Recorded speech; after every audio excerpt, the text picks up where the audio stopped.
E tiwi hei whakakapi ake i a tātou kohinga kōrero i te ahiahi nei, kātahi anō tētahi kapa haka ka hoki mai i haina. Nā, i haere atu rā rātou ki reira ki te whakangahau i roto i te ahurei ahumāra o te ao. Ko te kotahitanga no Waitaha, te kapa e kōrero hia ake nei.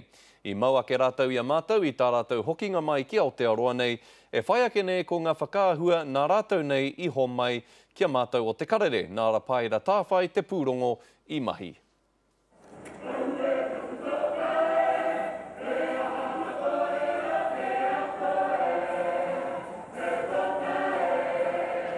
I haere mate whakawhiti atu mātou ki tā wāhi ki haina ki Xi'an, ki reira whakangahau atu ai. This is us going to try and chores.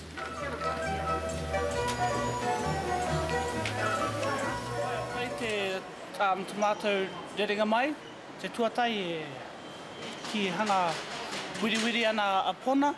Mahanga tangata kōro haina mana, kore moho e ata rate kōrero. Hanga wera i kone, hanga hako te kāpuapua te rangi, rongo tonu ana te pāmahana, te mahana.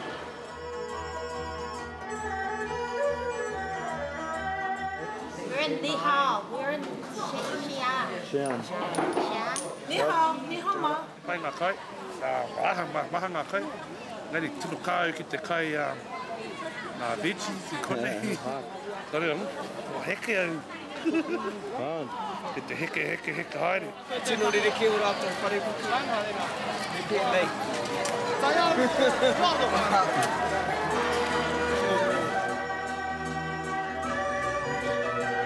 It's us going on to back to our kaupapa. Met some people on the plane, met some friends, some of William's friends, and it's been pretty good, and just can't wait to meet some more friends, preferably girls, but I can't complain. Tangata. So far it's pretty hot, man, and it's just really hot, and I'm sweating all day, every day.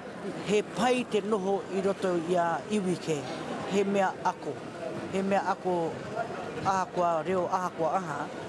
Engari te mea I ako mātau I roto haina I te manaki mōrikarika nei. Tūturu wakapawa kia tina! E toru ngā karanga mo haina! Ana, Ana!